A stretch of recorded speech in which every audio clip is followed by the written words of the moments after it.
hand over to you, Mr. President. But before I do so, let me just say that we Recording in progress. We are pleased to hear that you will be attending the COP in Egypt personally. It's an important occasion, particularly because it's an African COP, but it's an important occasion because we have, as a country, important messages that need to be given at the COP, particularly to the developed countries. We have all been watching with consternation the impact that they very easily find huge volumes of cash to spend on the war. And so this is something, frankly, that I think they need to be reminded about, that it's a very strange thing. And then we have developed countries preaching to us. We don't mind being preached to, because we should be preached to. We know we're a high emitting economy. We know that we've got a dependence on coal that shouldn't go on forever. But the people who are preaching to us are busy increasing their own consumption of fossil fuels because they are busy at a war. Europe is a net importer of coal. So when they say that we should shut down our coal mines, which we know we should, the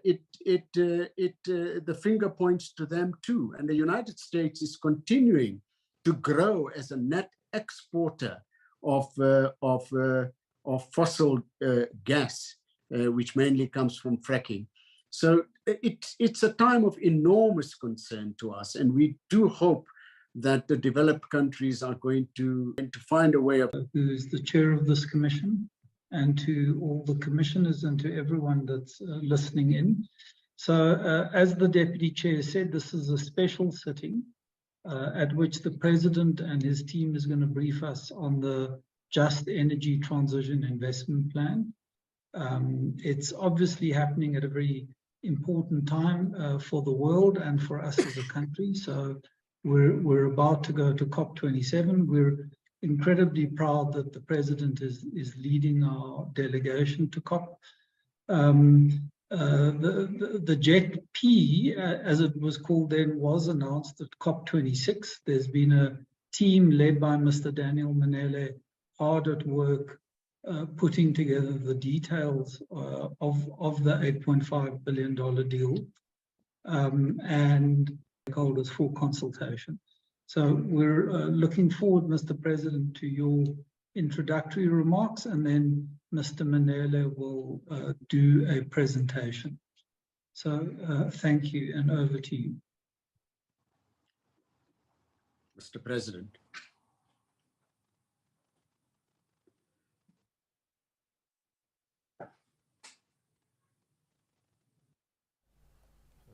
Wale Musa, and thank you to CEO Chippy Olva. And indeed, thank you and greetings to all of you fellow commissioners. And thank you for agreeing to have this rather special, and as you called it, ad hoc session.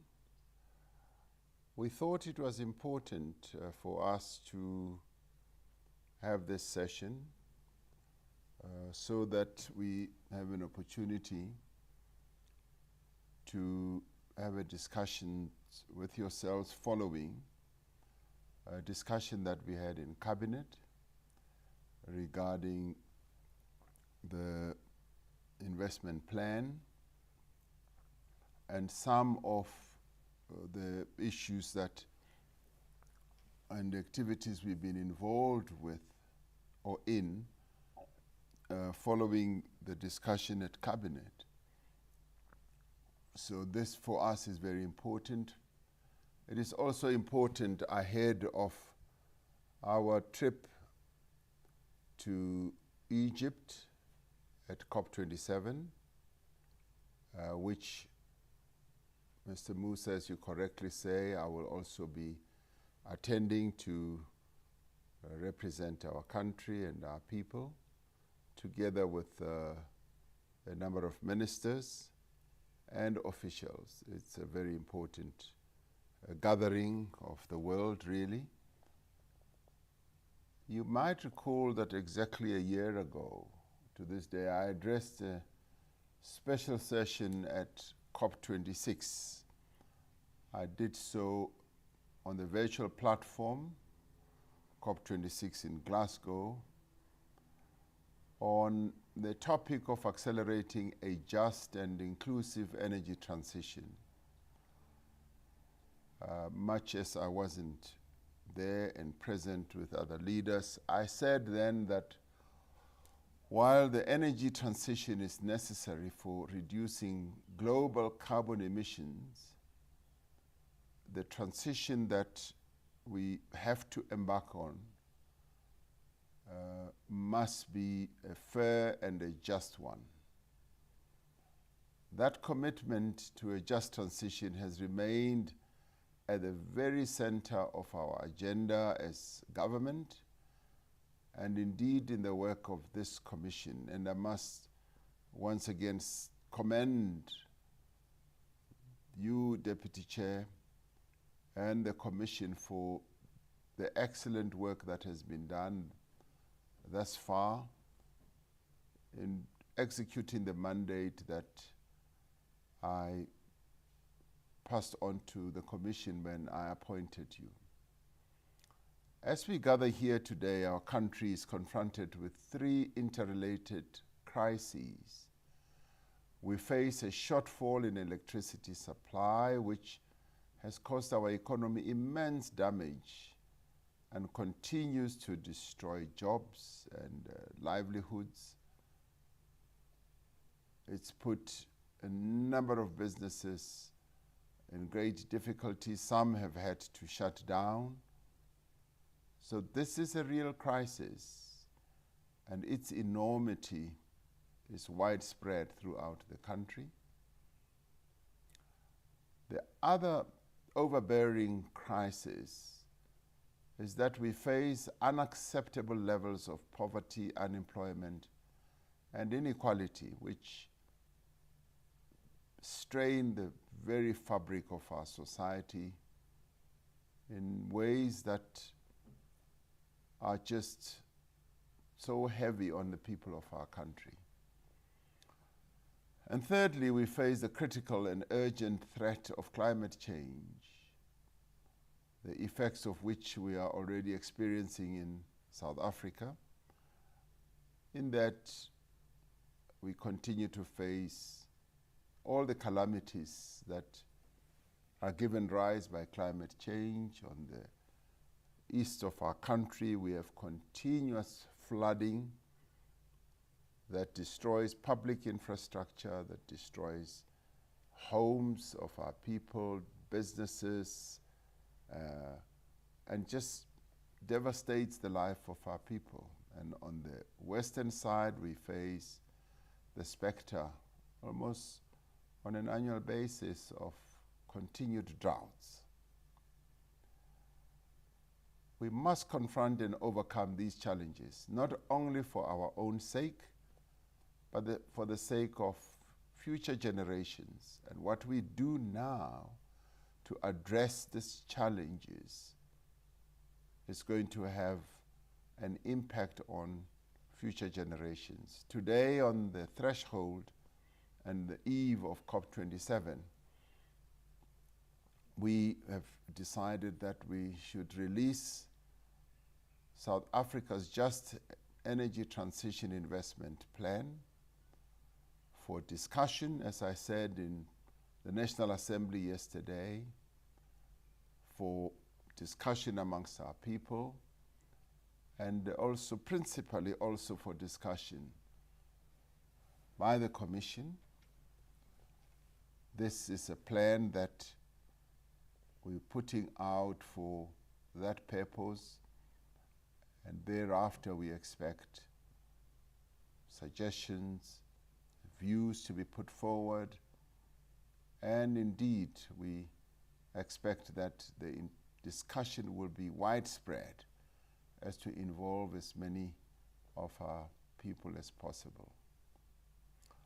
This plan outlines the scale of need and the investments that will be required to achieve our decarbonization commitments, and to do so while promoting sustainable development and ensuring a just transition for our country, and in particular for our people, as in workers, as in communities, and vulnerable people who are going to be directly impacted as we execute this plan.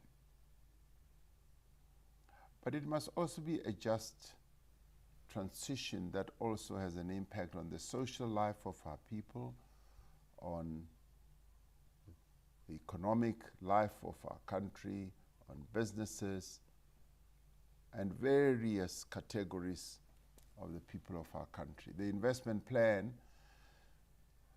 which we will be releasing for discussions, provides us with what I would call a blueprint to address these three challenges, recognizing that they are indeed inseparable and must be seen and addressed in totality. It is about addressing the global risks of climate change, which we experience annually, while also ensuring that as we navigate our way through this transition, we create jobs, new jobs, in new sectors that are going to have to accompany our transition as we move forward. But also, this must be based on our key objective of ensuring that there is inclusive economic growth in our country. The investment plan was in the end developed in a process that demonstrated country ownership and leadership and ensured careful regard to South Africa's ambitions and priorities. Now, it includes a portfolio of investments across a number of priority sectors, principally the electricity sector, the green hydrogen sector, and the new energy vehicles, as well as initiatives to ensure a just transition. This plan is firmly rooted in the just transition framework, which was developed by communities and organizations across the country and was adopted by Cabinet in August of this year. So it is very much a part and parcel of this process of consultation and discussions. And it is for this reason that it has to be released for discussion, for consultation, for views, and everything else that goes with consensus building. Now, this framework stresses that workers and communities must share in the benefits of the climate transition and the creation of new industries, new sectors, and jobs if we are to fulfill our commitment to leaving no one behind. When I was answering questions yesterday in National Assembly, I did say,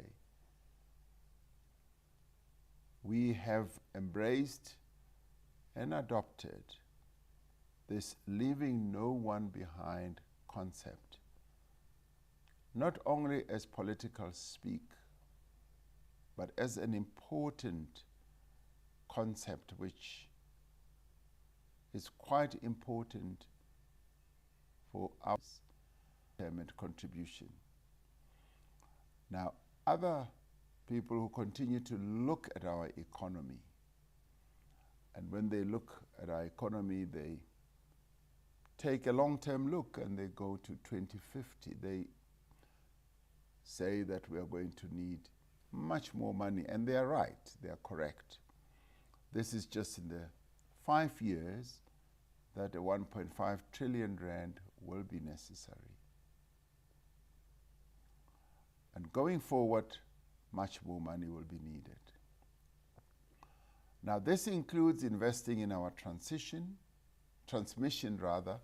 and distribution networks in areas such as the Northern Cape, expanding renewable energy sources to achieve energy security, building local production capacity and infrastructure in new sectors such as green hydrogen, electric vehicles, and investing in local economies to develop skills and enable economic diversification. Now, in essence, this investment plan is the first of its kind globally, in both scale and ambition. It provides a vision of a future South Africa which is a leading player in a new low-carbon global economy. In developing our plan, we consulted, as I said, many stakeholders and involved relevant technical experts on the needs of key societal groups such as youth, business, civil society, labor, faith-based organizations, local government, and indeed a number of institutions. These engagements will continue during the implementation phase of the investment plan, and they will be based on what will also come out of the consultation process. Now, the quality of this plan is testament to the deep knowledge, expertise, and capability that exists in our country, in civil society, in academia, and elsewhere. And the good thing is that we've involved some of the best brains in our country who have made a real meaningful contribution. I wish to thank the Interministerial Committee under the leadership of Ministers Creasy, Gungubele, Mantashe, Godongwana, Patel, Godan, and Pando. They have provided political leadership to this Presidential Climate Finance Task Team, led by former Deputy Governor of our Central Bank, Mr. Daniel Minele, the Secretariat for the Just Energy Transition Partnership, led by Ms. Joanne Yawich, and the many individuals and organizations that have contributed over the past year to this effort. Achieving the pathway set out in the investment plan will require substantial financial support from developed economies as part of their global financing obligations. The plan makes it clear, and I'd like to say, even as you read the executive summary, it makes it clear that the scale of funding that is required to achieve our country's ambition is significantly higher, much higher than the funding that has been offered through the Just Energy Transition Partnership that we launched together with our international partners at COP26. Now, we're working with our international partners to identify additional funding and financing sources to meet outstanding needs. While the initial funding committed by partner countries will play an important catalytic role, it is not sufficient to meet the scale of our ambition. And in going to COP27, that's precisely the message that we will be taking forward.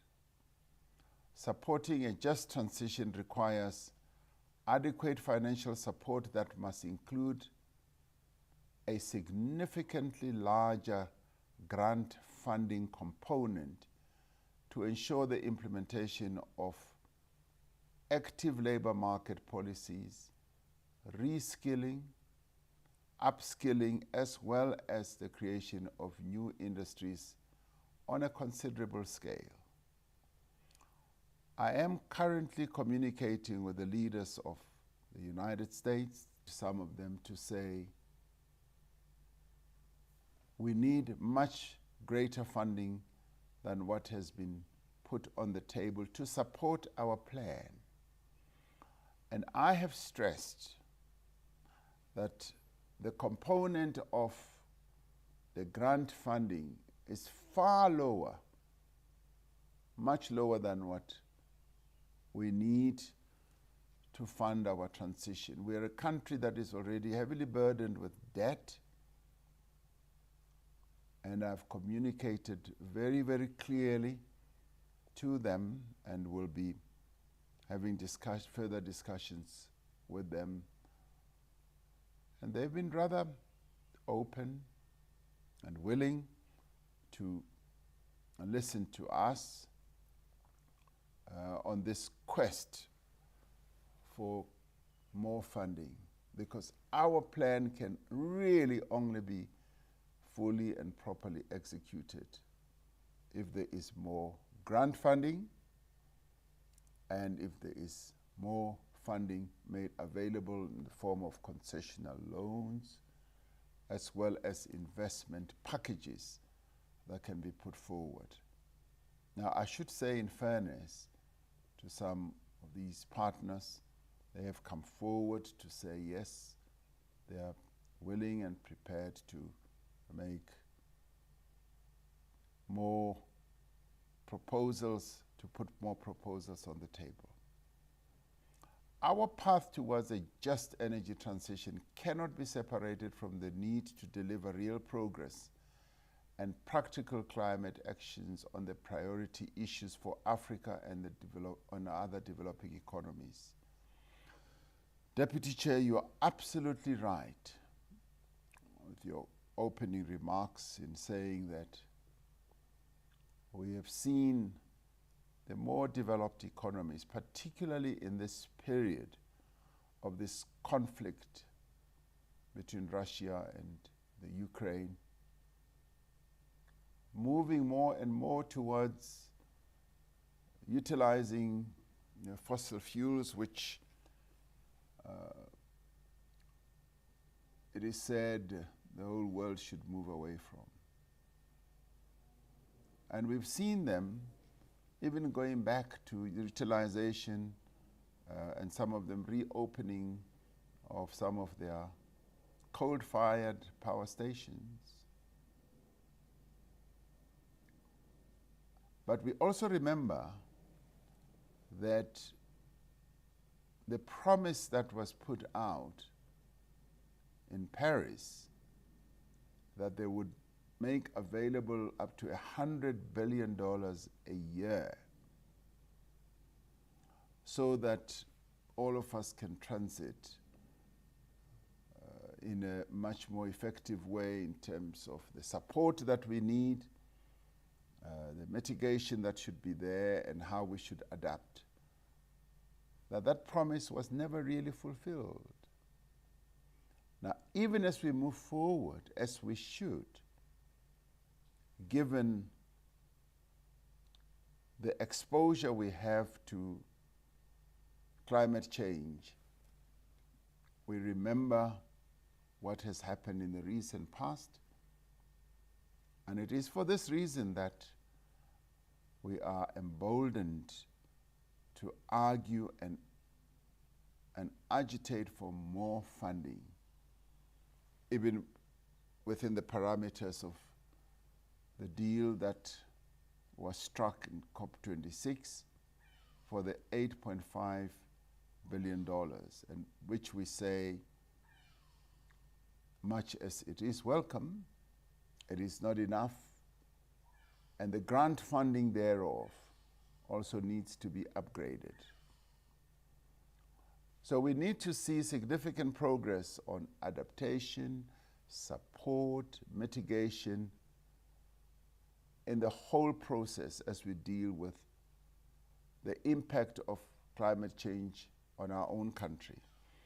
We have an obligation to hold developed economies accountable by making sure that they do honor the financial commitments that they undertook in Paris, as I said. So that, for us, is critical. And that is the message that we will be taking to COP27. The key challenge for South Africa and our sister countries on the continent is access to new, at-scale and predictable funding that does not further exacerbate our debt crises.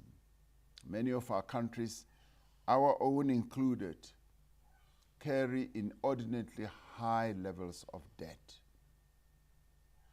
We are pleased with the level of interest already shown by other countries in supporting South Africa's energy transition journey. We are at an advanced stage of engagement with other governments beyond International Partners Group and are looking to progress discussions with other interested parties. And let me say these discussions will be held with a view of advancing our own national interests and the interests of our people. We are also encouraged by the level of interest from philanthropic organizations and are looking forward to working with them. And a number of them have come forward and in a way encouraged by the very, very bold and positive step that we have taken in putting forward our own position, our own national contribution, determined contribution. Now, by releasing this plan, we are placing the ball firmly in the court of the international community, particularly your developed economy countries that have, through their own industrialization, through their own advancement of their economies, contributed greatly to the damage of our climate, who through the emissions that they have contributed to into the atmosphere, to a large extent have brought us where we are. In the end, no one can doubt our boldness, our level of ambition, and our commitment to doing our part to address the global challenge of climate change. Following the launch of this investment plan for discussions, an implementation plan will be developed to maintain momentum and ensure we deliver on our commitment. Now, that implementation plan will follow in the wake of the various views that will be put forward. As was the case with the investment plan, the implementation plan will be led by the South African government and our social partners. It will be developed in accordance with our self-determined climate policy goals as outlined in our NDC, so as to ensure a structured, phased, and well-sequenced transition process. What remains is to ensure that we have the support, the funding, and the capability to translate our vision into reality. This task will require strong collaboration amongst all of us as South Africans. It will also require ongoing engagement to continually strengthen and adapt the plan as a living document as further inputs are made that will serve the interests of the people of our country. It will need each of us to play our part. And this commission is an important structure that will also be playing a key role.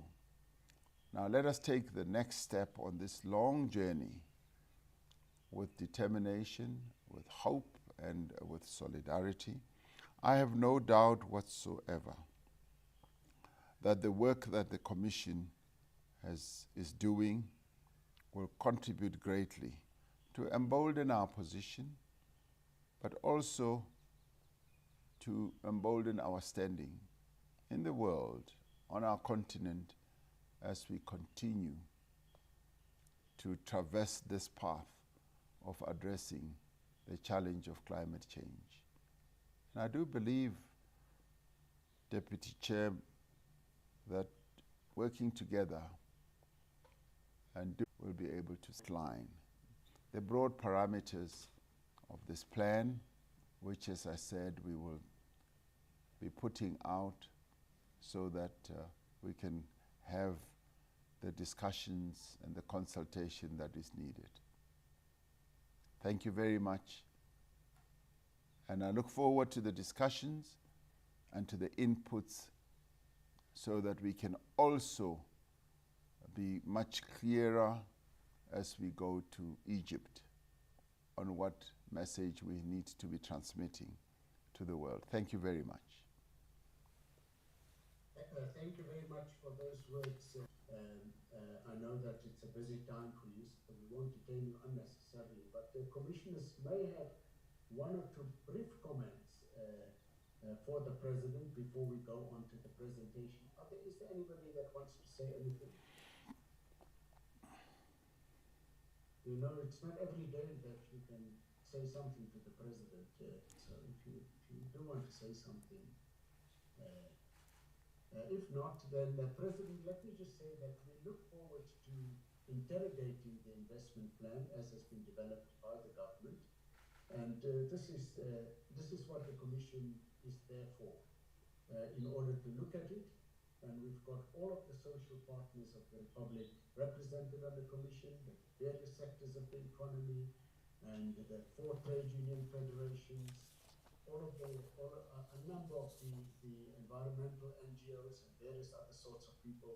So be assured that we will leave no stone unturned to consider the plan, to consult if we need to even more broadly, and government will get the feedback from the Commission. I'm not able to say what it will be, but I'm quite certain that we will not in any way delay things. Thank you for the comments you've made about your international perspective and your perspective on COP27. I think that gives us also a great deal of courage. With that being said, let's go on to Mr. Minella. If you are with us, perhaps you could go on and do your presentation. Thank you, Deputy Chair of the Presidential Climate Commission, Your Excellency, President Ramaphosa, Honourable Ministers present, and other commissioners, distinguished guests, ladies and gentlemen, thank you very much. It is indeed an honour and a privilege to present to you South Africa's Just Energy Transition Plan for the years 2023 to 2027. While the screen has been brought up and shared in terms of the presentation, allow me to start by conveying my thanks and appreciation to my colleagues in the Presidential Climate Finance team, the JP Secretariat, staff in the Presidency, and for their tremendous support and dedication, without which today's significant milestone of being able to present the investment plan would have not been achieved. And I would also like to echo the President's remarks in thanking the Interministerial Committee on the Just Energy Transition Partnership, the PCC, and last but not least also our colleagues in the International Partner Group.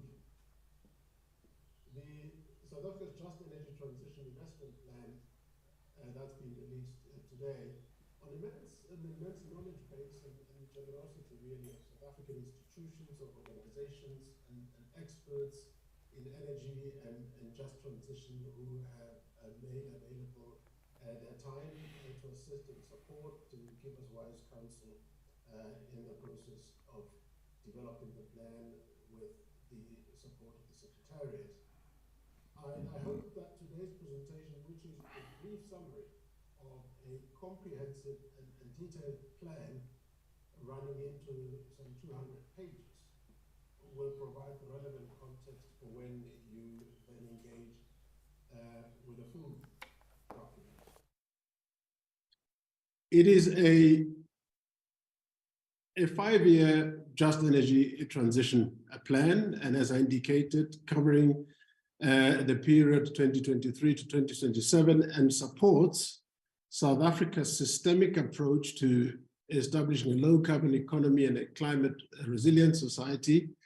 As was indicated, it sets out the scale of need and the investment that is required to achieve our decarbonization commitment in a just manner. And the key features includes that it recognizes the special needs of fossil fuel dependent countries such as ours, South Africa, as they shift energy systems towards low emissions development. It contributes to building resilience to transition risks and social preparedness as South Africa transitions its energy systems and grows new green industries. The plan is driven by South Africa's specific needs during the 5-year period, into which our international partners make their important and catalytic contribution. So the investment plan is not written for the $8.5 billion arising from the JETP only, but takes a broader view of the first 5 years based on South Africa's needs, South Africa's priorities, South Africa's ambitions. It emphasizes the sequence of investments and interventions that are needed to achieve the desired outcomes, and ensuring that the just component is operationalized such that it considers local and sector-specific vulnerabilities. So the primary objectives of the approximately 1.5 trillion JETP can be summarized as follows: is meeting South Africa's ambitious NDC targets for decarbonization to reduce of CO2 equivalent. And secondly, is to enable a just transition for those affected due to their dependence on the fossil fuel value chains. And of course, lastly, advancing development of new green industries to enable and related hydrogen, underpinned by a central theme to enable the just transition, which I will touch on a little bit more in the next slide that we can go to, please. So in terms of how the central feature of just transition is framed, the JETP aligns to the definition of just transition as contained in the cabinet-approved just transition framework. And I quote from the slide there: "A just energy transition South Africa builds resilient economies and people to meet NDC targets. It does so through accelerating affordable, decentralized, diversely owned renewable energy systems, restoring previous and future ecosystems and natural resources impacted by coal mining and energy production, reskilling present work in implementation of energy transition programs, be it at the central government level or with non-government actors or at subnational government." And the three areas really of action as far as the just transition focus: communities and municipalities, and secondly, interventions within communities negatively affected then by the shift away from internal combustion engine vehicles, and thirdly, interventions across a multitude of sectors in multiple localities throughout our country to advance regional economic diversification. The total investment plan needs, as indicated, run into approximately 1.5 trillion rands for the next 3 years. And in relation to the 3 sectors just mentioned, and where investment requires, as you can see in the slide there, the bulk of the investments, around 70% or so, is required in the electricity sector. Touch a little bit more and give more details later in the presentation, but briefly, the electricity sector is the single biggest contributor to South Africa's carbon emissions, followed by the NEV and transport sector, but this sector is also a significant employer and earner of export revenues. While the green hydrogen sector in hard-to-abate sectors, and this is in addition of also in regard to this sector of export potential to drive long-term economic growth. We move to the next slide. That talks to the portfolio prioritization criteria. So the first step in South Africa's JET IP, as was to be developed, was to articulate the country's needs and priorities that would contribute towards building resilience and to transition risks, and that would enable a just transition to foster economic growth and development. So the portfolio presupposes a particular sequence and order of investments to that would be essential to achieve the required environmental in relation to lower greenhouse gas emissions, social with regard to protections and options for affected communities, and of course economic in terms of restoration and diversification. Those are the outcomes, and South Africa would require the investments to be expedited, particularly in 2023 to 2024, to start building the foundations that will then allow for the desired outcomes further down the line in the medium to long term to be realized. And the prioritization criteria for the investment portfolio will really result in and lead to a reduction in greenhouse gas emissions, and they'll deliver just transition outcomes, be catalytic in nature, and obviously be ready to be implemented. The next slide illustrates that we've already been on a transition journey, and that the JET investment plan builds on strong policy and regulatory frameworks and foundations that already exist. So the JET IP builds on from the National Development Plan, from the nationally determined contributions, the Just Transition frameworks, and the various enabling policies that are under development and in implementation as we speak. As we can see from the slide there, the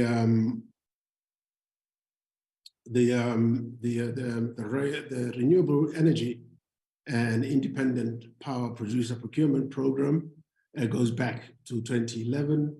The low emission development strategy of 2020, the green papers on NEVs and the just transition framework from the DMRE, the revised NDC itself, and of course this year as the PCC, your own national transition framework shows that this is an integrated and holistic approach in terms of how the strong policy and regulatory framework has been evolving, and with work, of course, that's ongoing, that has to do with issues such as the renewable energy master plan and the green hydrogen commercialization strategy that's currently being worked on. The next few slides go into a little bit more detail in terms of the 3 priority sectors, starting with the electricity sector. The electricity sector contributes to approximately 45% of South Africa's overall greenhouse gas emissions, and therefore was correctly identified and afforded priority because it provides the largest mitigation potential. So decarbonizing the electricity sector and diversifying the energy mix is integral to improving the security of energy supply in South Africa and to enabling sustainable economic. A trillion rand of investment is needed in this sector, which will be addressing electricity infrastructure. There'll be support to Mpumalanga, municipal readiness for energy transition, and new models for sector-wide ownership and localization of clean energy value chain. What is important to highlight is that the just component is very central to the transition of the electricity sector, and that just investments are actually embedded alongside the technical ones to ensure that workers and communities are not left behind.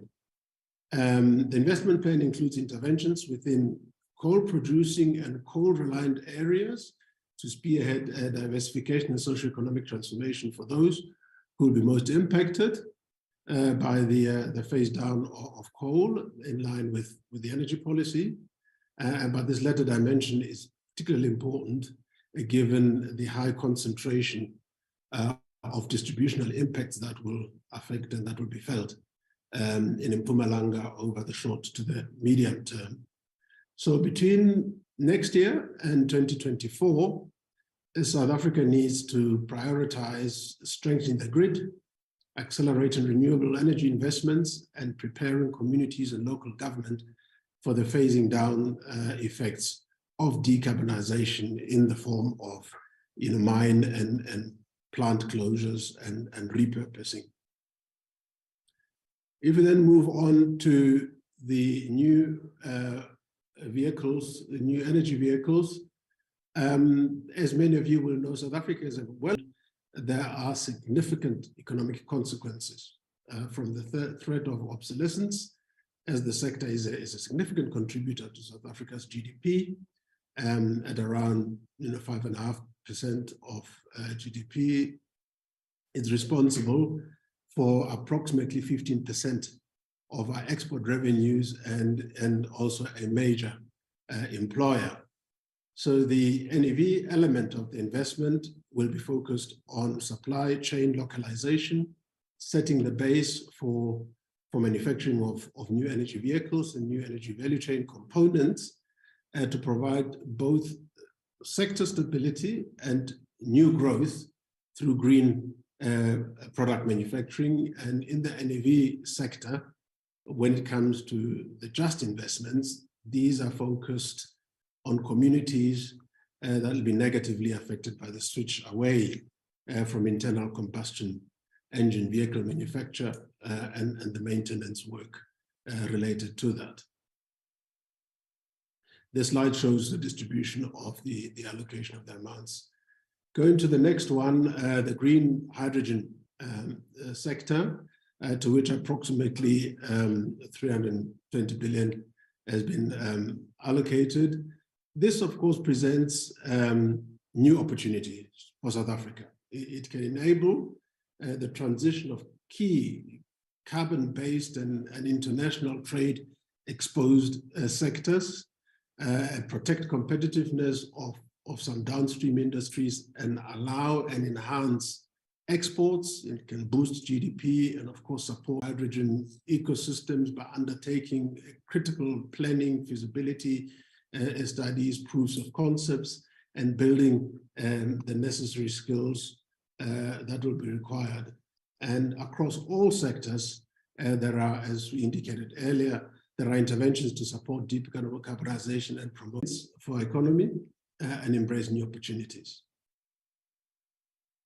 If I can move on then to matters of finance.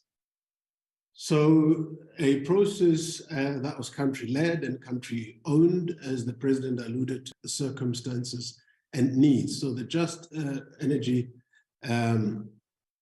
investment plans financing is premised on a set of guiding principles that we defined up front to guide the quality of the finance that South Africa needs to secure for the investment plan. They also reflect how the $8.5 billion offer from our partner countries than were assessed when they're presented. So why do they matter? These principles are important because they acknowledge the fiscal realities and the development priorities of South Africa. They ensure that the resources that we secure do not unduly encumber present and future generations, and set expectations for how South Africa intends to structure, intends to manage, and enable its just energy transition. Some of these principles include that the funding instruments and the financing package that would arrive at should reflect South Africa's priorities, taking into account the need for fiscal sustainability, in particular, than any attractive terms, in fact, than South Africa's national treasury could secure in the capital markets, and without placing on us unduly onerous reporting requirements. Another principle is that the financing flows should be predictable and certain as they come from our partner countries to help sustain implementation of the JET IP, and an appropriate disbursement channels should be utilized, taking into account also some of the domestic capacities and capabilities that exist in the form of involving our own development finance institutions. And finally, a very important principle is one that indicates that risk sharing is an essential element, whereby partnerships with the private sector and other funding partners need to recognize the shared responsibility to respond to just energy transitions. Coming to the financing, the JETP presently has a funding gap of around 700 billion that we've engaged and who have expressed interest in supporting the investment manifests in the manner that those discussions suggested. The JETP offer of 8.5 billion, clearly, as has been said, is in this funding need of about 1.5 trillion. But as the President said earlier, beyond the JETP and its initial 5 countries, has indicated interest in supporting the JETP, and the discussions in this regard are actually currently being advanced with those relevant parties. But risk sharing as a basis for resource mobilization in particular requires that the financial industry, domestically and internationally, optimize its technical and financial skills based to structure innovative financial solutions, which is the next focus of the work that we need to be undertaken. But these will likely include a more programmatic approach rather than the traditional models of project by project, or at least a combination of those, and finance and cost-effective tool sets for monitoring and reporting green investments. So there's a lot of innovation, a lot of agility and flexibility, and thinking somewhat outside of the box will be required in getting to the granularity of the financing structures.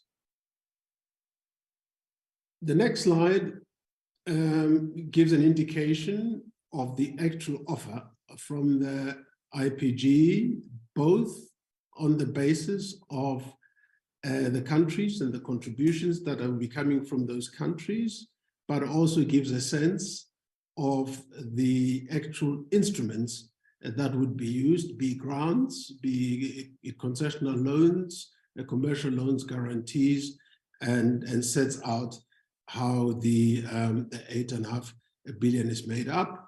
The President has spoken to issues that will need to be progressed and discussed further in getting to finalizing the financing packages. But the point that was made earlier, of course, that the 8.5 billion offer is a really relatively small amount, which contributes to between 10 and 12% of the actual needs for the initial 5-year period, but nonetheless, a very important component and a catalytic sort of first step in getting us there.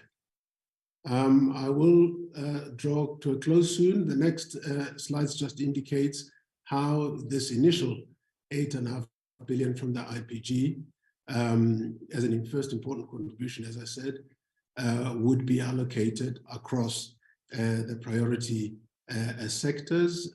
These are indicative allocations with further discussions needing to be had.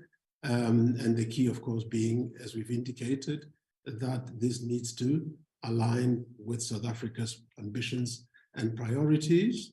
And the offers that we've seen in terms of them being assessed against the financing principles that I've just talked to, we find that some align, that they align to varying degrees in terms of what we are seeing, but that primarily they gear towards decommissioning of coal power plants, expanding and strengthening the transmission grid and distribution infrastructure, and supporting economic diversification in the affected. The key issue that follows now, after the plan has been released, will of course be implementation. And I was saying to the colleagues in the Secretariat and the task team that with all the effort and the hard work and the heavy lifting that has been done, all we've got to actually essentially is just getting the ticket to the game that we now need to play to win, and which speaks to a relentless focus on effective implementation. So the issues that will form part of the work that now follows have to do with making sure that in the priority sectors with the implementation entities that would be involved, that we assess their capabilities and institutional needs in terms of enabling them to be able to implement that. Appropriate monitoring and evaluation frameworks are in place that will help sort of define the matrix and to track progress to make sure that we get the desired outcomes, and more importantly as well, such that if we don't get those desired outcomes, we're able to course correct quickly. Of course, governance and accountability standards very key to the implementation. There we need to ensure that there are accountability mechanisms that are put in place that obviously align to mandates. And of course, as part of the implementation, as we talked about, there is a need to mobilize additional finance, and there'll be work and ongoing engagements in this regard. But of course, critically important, continued stakeholder engagements with social partners, which will form part and parcel of the process, given that we are talking about a multi-decade process. We have a 5-year kickstart, if you wish.